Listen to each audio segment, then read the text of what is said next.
Hey Jonesy Babes and Anonymous Jonesy Babes. Welcome back to my channel. So now today I made a post and said I was going to talk about something and I want to make sure you guys have a good stomach. Some of you probably ate already and that's fine. If you didn't, if your stomach doesn't easily turn, then listen to it. But it's not that bad, not to me, but it's still disgusting. So we're going to talk about this man who had a 30-year buildup of smegma underneath the foreskin of his eggplant.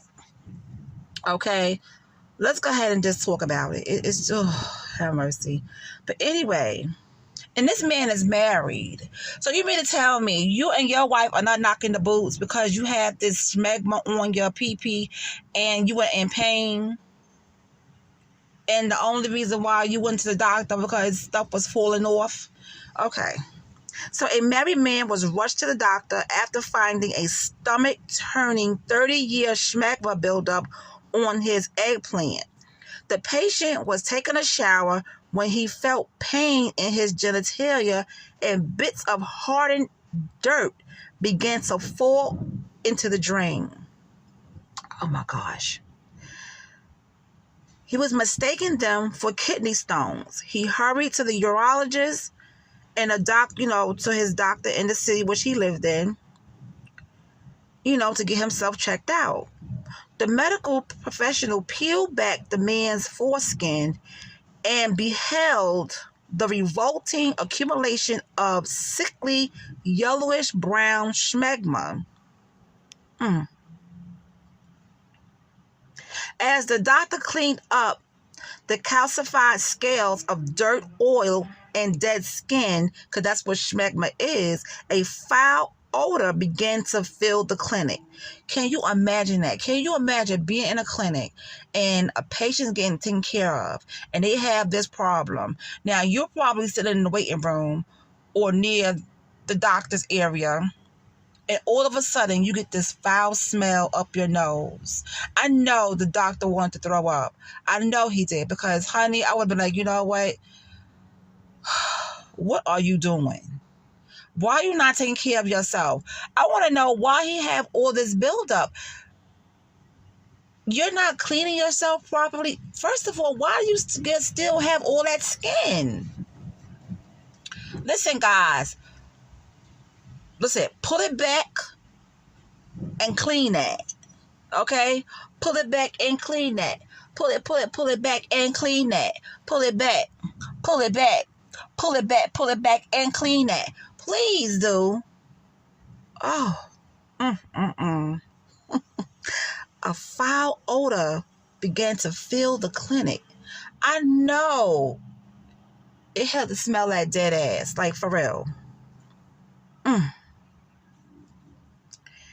Oh, he peeled back the man's eggplant and was taking off the smegma. Now, the medic said, "We think this buildup was there for 30 years. The whole thing broke apart like stone, giving off a powerful odor. 30 years. His private parts hadn't been active for 30 years. So, for 30 years, he's not using his male instrument. Okay, he's not getting an 11. His wife is not bobbing for apples or anything like that. You know what I'm saying? His eggplant is just there and is dead and is sick. Okay, so, and he's been in pain. His private parts hasn't been active for 30 years. If we hadn't found it, his partner might have discovered this treasure first." It's not a treasure, honey. Don't call it that. The man was reported to have a rather long foreskin and no ability to pull back the foreskin. The doctor continued, "No one seems to have told him that the foreskin can be retracted to expose the entire glands to be clean. He's a grown man." He added that he sees patients with excessive smegma buildup around every 2 years. Now, the urologist urged men to clean their, eggplant and foreskin daily with water and a little soap while showering. Anybody, listen, first of all, why didn't their parents teach them how to clean that area properly? First of all, why didn't they get it cut off when it was a baby? I don't understand that. Why they didn't get it, get a little snip when they were babies. Listen, all my boys, honey, before we left the hospital, got that extra skin taken off. Okay? So we wouldn't have any problems. And still with the skin off, you teach your children hygiene so they become adults. They know how to keep it, clean down there, whether they have skin or not. So once again, pull it back, and clean that. Pull it back, and clean that. That's all you have to do. Okay, let's continue. He appealed to the male public. There is currently sufficient health information in school education and on the internet, and the accessibility of medical resources. Now, this happened in Taiwan, okay? This happened in Taiwan. If you really have a problem that you don't understand, it is recommended to seek medical advice from a specialist. Meanwhile, the aged smegma was sealed in a specimen bottle at the doctor's office. So I guess they're going to do tests on it to see, what else is going on with that smegma. But that is absolutely disgusting.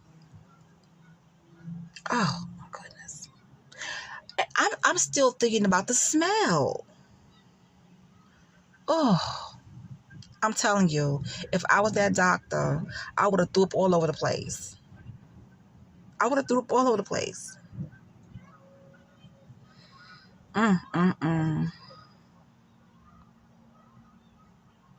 But anyway, that's what I wanted to talk to you guys about. Let me know if you heard about this schmegma stuff. But it is a problem that men do have when they have all that foreskin. You have to keep that, skin clean. If you're not circumcised, if you didn't get the little snip done, please keep it clean so we don't have any more issues about this schmegma. It's horrible. All that oil and dirt and stuff get caked up in there. First of all, I went to school with girls who used to have, sex with boys that was uncircumcised. And I just don't understand how they get any pleasure in doing that. I don't. Because, what are you really feeling? I don't even want to think about it. But anyway. Yeah, so I just want to, bring this health issue to the forefront. So if there's any men out there listening, or you could tell your boyfriend or your husband, listen, if they have any foreskin, they better go ahead and get it clean real good. The hygiene is important. All right? Like I said, this happened in Taiwan, but you never know where else it happened. 30-year buildup of schmegma. Oh, my God. And anyway, you're going to see a picture of it in my commentary. And I'm sorry in advance for whoever's stomach I may, feel upset. All right. I'll talk to you guys later.